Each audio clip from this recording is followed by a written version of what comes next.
Então fala você que se conecta mais uma vez comigo aqui no canal, eu sou o Eduardo Ferrari e trago assuntos sobre o nosso Vasco. Antes eu peço para que você se inscreva no canal, deixe aí o seu like, acione o sino das notificações, é muito importante a sua inscrição, o botão vermelho aqui embaixo. E é isso, vamos juntos, vamos falar de Vasco, é muito importante. Não deixe de se inscrever, nem de deixar seu like aí. Galera, vamos falar sobre um novo técnico do Vasco, sobre a compra do jogador Egnaldo e muito mais. Olha, começando aqui sobre o assunto da SAF do Vasco, né? Quero fazer uma pontuação. Ontem eu recebi a informação de um abaixo-assinado que a torcida do Vasco está fazendo em favor da SAF do Vasco, beleza? Publiquei isso no meu Twitter, isso obviamente vai parar na Net Vasco, em outras mídias do Vasco, Super Vasco e tudo mais, beleza, zero problema, normal. O nosso papel como jornalista é receber informação e você dá a pura informação e passa para frente, normal. Então é uma lista legal em que os torcedores se movimentaram para se manifestar em favor da SAF.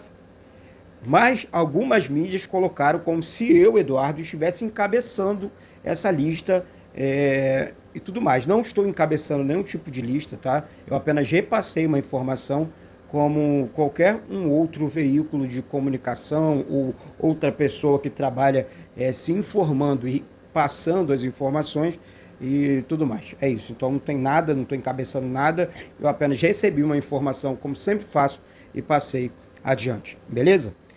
Outra questão aqui, a SAF do Vasco, gente. Tá todo mundo muito nervoso, todo mundo muito preocupado, ansioso, a ansiedade toma conta da torcida do Vasco, porque o torcedor deixou bem claro que quer a SAF dentro do clube, assim como eu. E outra coisa sobre esse assunto dali, se eu tivesse que encabeçar, não teria problema nenhum, porque eu sou a favor da SAF, assim como o torcedor vascaíno, eu estou falando de 99,9% da torcida do Vasco. Querem a SAF. Ah, Eduardo, mas é um mal necessário? O Vasco não tem dinheiro. O Vasco hoje é um time, um clube totalmente combalido financeiramente falando. Tá aí as contratações que o Vasco vem fazendo agora nos últimos dias é porque não tem dinheiro. É porque não tem grana em caixa para, eu tenho dinheiro. Não tem. Não tem. Então o Vasco não pode assumir nenhum tipo de compromisso antes que vire SAF. Um compromisso alto, eu estou querendo dizer. Um compromisso mais robusto. Tá certo? Então é isso. Não tem muito...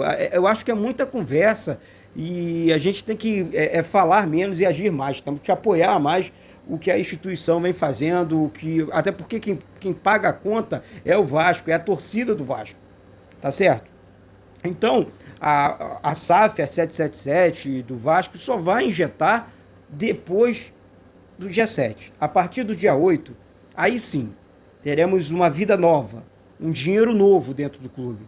E o jogador, o Paulinho aí, que muita gente está falando, esse assunto do Paulinho é um assunto muito importante, porque a 777 Partners é um jogador de 22 anos, revelado no Vasco, assim como o Alex Teixeira foi e voltou, mas o Alex Teixeira voltou um pouquinho mais velho, já com 32. Ele é o perfil do jogador que a 777 gosta e quer para trabalhar dentro do Vasco.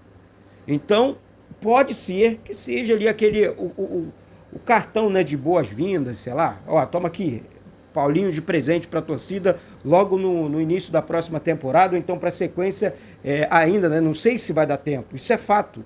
Atrasaram muito o segmento dos ditos da SAF do Vasco, esse lance de processo. Entra com um processo ali, outro aqui. O Chiquinho da Mangueira interviu junto à Alerj para tentar apoiar uma coisa que é legal dentro do clube. O que eu não vou entender, isso eu nem quero entender, é que alguns supostos políticos há um tempo atrás eram favoráveis à SAF e agora são contra. Isso é fato também. Mas enfim, essa questão política do Vasco esmaga o nosso coração e o nosso estômago chega a ficar embrulhado. Eu não sei que tanto desejo aí, sem atrapalhar o Vasco nos processos que o Vasco precisa de grana, eu não sei. Por que não injeta grana então? Vamos lá, coloca lá 300, 400 milhões dentro do clube então, e acaba o problema, pô. Aí não, isso não faz. Enfim, tem tanto poder para resolver e não fazem. Vamos lá, técnico Renato Gaúcho. Olha, o treinador Renato Gaúcho surgiu aí como um nome forte dentro do clube. O Vasco precisa, essa é a minha opinião, de um nome realmente pesado. Gosto do nome, Eduardo, gosto do nome do Renato Gaúcho, apesar de ter caído lá atrás com o time do Vasco. Mas o time não era lá essas coisas também, era um time muito fraco e ele tentou se virar com aquele elenco ainda. Mas também não podemos esquecer do Renato Gaúcho em 2005, né? A primeira passagem dele pelo Vasco, quando ele chegou ali na 6ª colocação no Campeonato Brasileiro, bateu na trave, quase levou o time para Libertadores. O time também era limitado, ele dirigiu o Vasco em 82 jogos, enfim, chegou uma decisão da Copa do Brasil com o Vasco, perdendo para o Flamengo em 2006. Então, foi um treinador que caiu com o Vasco na 3ª passagem, mas nos 2 primeiros anos dele com o Vasco, 2005 e 2006, ele conseguiu ir bem. Chegou, vou repetir aqui, na 6ª colocação no Campeonato Brasileiro em 2005 e chegou à decisão da Copa do Brasil em 2006. Depois de 2008, muito mal, acabou rebaixado com a equipe, naquele time tinha Edmundo, tinha Pedrinho, enfim, acabou não conseguindo permanecer com o Vasco na Série A do Campeonato Brasileiro daquele ano. O Vasco depois contratou Dorival Júnior em 2009, que recolocou o Vasco na Série A, né, de 2009 para 2010, e aí sim o Vasco depois conquistou a Copa do Brasil e tal, com Ricardo Gomes, Cristóvão Borges e tudo mais, tá certo? Então, Renato Gaúcho dirigiu o Vasco por 82 jogos, beleza? Eu sou contra a vinda do Renato Gaúcho, não. Acho um técnico robusto, um técnico pesado. Para quem não conhecia mais ou menos a história dele aqui, é mais ou menos essa à frente do Vasco. Eu quero falar aqui a informação que um meu amigo, companheiro Tony Clebson, companheiro aqui de canal e também de rádio, trouxe hoje à tarde. O Vasco acertou a compra de Aguinaldo, né, por 70%, na verdade, acertou a compra, né, do atacante Aguinaldo, 70% dos direitos econômicos do jogador, né, junto ao Artsul. Né, a equipe de Nova Iguaçu manteve os 30% e o contrato vai até o final de 2027. Então, uma boa tacada do Vasco aqui, acho bom. O Vasco que tem um acordo com o Artsul também. O Vasco manda os seus jogos, né, no campo do Artsul, no estádio do Artsul. É o Vasco que administra o estádio do Artsul e manda os jogos da base, tá? Para ser mais exato. Então, assim, uma boa para o Vasco. O Vasco consegue, além de formar jogadores, o Vasco consegue contratar jogadores para a base e comprar, né? Alguns deles, o Galaza, por exemplo, tem emprestado para o Curitiba.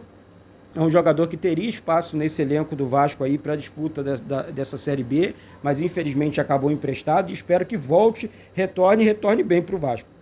Né? Então, gente, é isso. E assim, para quem quer jogar contra e tal, a SAF e tal, respeitamos a decisão de todos, os comentários de todos também. Eu não sou o dono da razão, tá certo? Agora, as ofensas relacionadas a tudo você vai levar para o lado da ofensa, tudo você vai levar para o lado da maldade, isso não cabe mais. Isso já passou. Daqui para frente, eu, Eduardo, pelo menos assim, eu nunca curti politicagem, eu nunca tive um político de estimação como algumas pessoas têm, sabe? Como algumas pessoas falam. Né, porque você apoia determinada coisa, então quer dizer que essas pessoas, porque apoiaram o candidato X, ele tem aquele político. Eles têm, né? Até tem aquele político de estimação, porque defendem com unhas e dentes. Defendem até mais do que defendem a instituição. Defendem mais os políticos do que a própria instituição. Então isso para mim não cabe, isso não vale. Essa cruz aqui tem que estar acima de todas essas pessoas, essas vaidades. Essas pessoas, eu vou repetir aqui, não vão a jogos, não acompanham o Vasco de perto e querem simplesmente causar o tempo todo, sacanear a instituição o tempo inteiro. E isso, aqui eu não tenho medo nenhum de falar, não tenho receio nenhum de falar, porque eu sou Vasco, o meu canal é independente, tá certo? O meu canal é meu, o meu canal é seu, torcedor vascaíno aí do outro lado, que tem total liberdade de se expressar, de falar, enfim, de deixar seu comentário, e é isso. Eu leio, eu curto, eu falo, porque você que é vascaíno de verdade, comenta na real e fala na real o que é ser Vasco. Raiz é ser Vasco. Vasco acima. Tá certo? Um beijo no coração de todos e saudações vascaínas.